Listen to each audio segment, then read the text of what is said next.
with you. This is a reading today from the Holy Gospel according to Matthew. Jesus said to his disciples, "Not everyone who says to me, 'Lord, Lord,' will enter the kingdom of heaven. Only the one who does the will of my Father.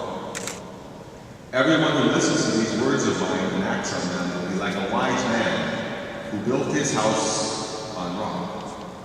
The rains fell, the floods came, the winds blew and buffeted the house, but it did not collapse. It had been set solidly on rock." This is good news, the gospel of the Lord. Praise to you, Lord Jesus Christ. I'd like to invite the two mothers, Roxanne and Tina, to go over and light the two end candles, symbolizing the life of their son and daughter.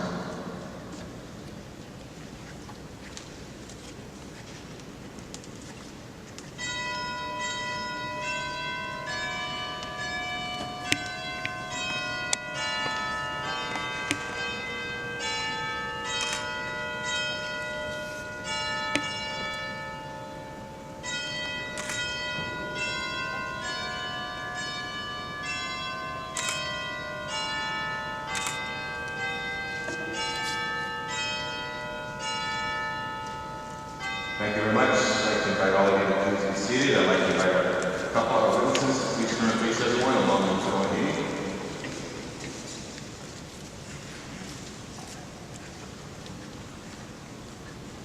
A few years ago, I was attending a wedding and I realized that the only time you see the face of the bride and groom is when they come up and when they leave.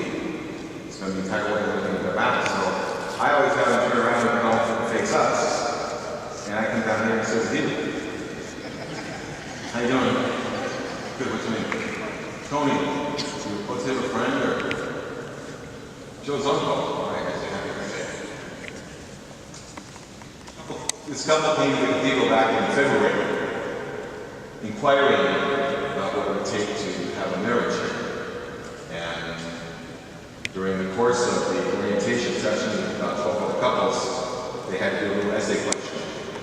And the essay question was this: "In a few short lines, please state why you want to celebrate your wedding at the Cathedral of Our Lady of the Angels." And this is what Heidy wrote.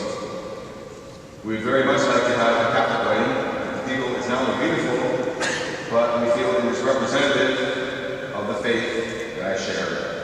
And also, we are in Los Angeles. This is a very good location for most of our guests, and will provide us with a memorable wedding day." Joe took the instruction very seriously, a few short lines. In 2 lines, he said, "My fiancée has always wanted to get married in the Catholic Church. In fact, I think she made that clear within a few short weeks of our dating." Period. Joe is to the point. That's what I enjoyed about him in our meetings. And he told me, in my instructions of what I was to say today, he said, mention 2 things. Number 1, make sure you mention the Lakers in your homily. So I'm mentioning the Los Angeles Lakers. And he said, secondly, make sure you mention the University of Notre Dame. My mom will love it. And actually, at this very hour, in South Bend, on Channel 4, NBC, Notre Dame and Purdue are starting their football season. And we were talking Notre Dame because I'm a graduate from there, did sabbatical there. It's a new coach, it's a new quarterback, and new life is being breathed into that stadium at this very hour. And I'd like to compare that to your marriage. New groom, new bride, new life. And that's what God does here. God creates life. That's what this sacred space, that's what this house of God is all about, that God creates life. And so in a few moments, through just very simple, eloquent words, through an exchange of rings, you will become husband and wife. And new life here on this earth will be established and created forever. You both have a wonderful history of coming to this place. Joe, you were born in West Hills. Heidy, you were born in San Salvador, in El Salvador. You both met at Shopzilla 3 years ago. And I remember when you told me very strongly the first time we met, Heidy, that you were attracted to him because you both started working within a few days of each other. And here you are at the Cathedral of Our Lady of the Angels. From San Salvador to West Hills to Shopzilla to the altar in the heart of the City of the Angels. You see, God always has a plan. It's not always our plan. And so today I want to thank you both for the commitment and for the covenant you are making, because too many young adults are afraid to do what you're doing. And today you both discovered the great witness of love that you have for each other, and that you want to share that for the rest of your lives. And that's the truth I know, and the integrity and the honesty that both of you bring to this altar today. And today, when too many young people are afraid to make that kind of commitment or covenant, you'll recognize that it is not just your choice, but it's something God is blessing you with.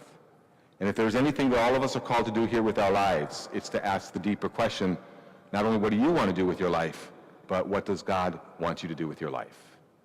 And so here is an instrument, here is a symbol, here is a witness of love and a witness of service today for each other, for parents, for family, and for friends. You both chose three powerful readings that speak to us of God's love. The first from the book of Genesis, the very first parents, Adam and Eve, they had one thing in common. They were united. They were the first parents. And the heart's greatest desire is always to be united with another. And so today, part of that life that you seek, that the heart's desire, unity, will be yours.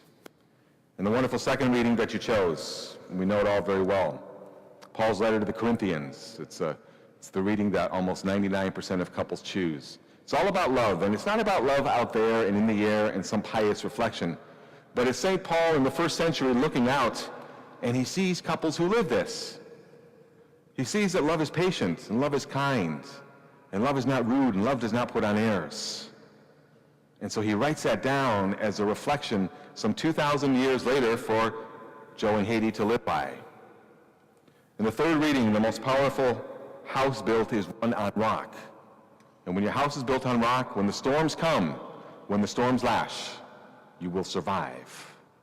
Think of all the homes on the East Coast and battered by winds and rain and heavy surf by Hurricane Earl this week. And the strongest homes will survive. The strongest will survive. And so both of you today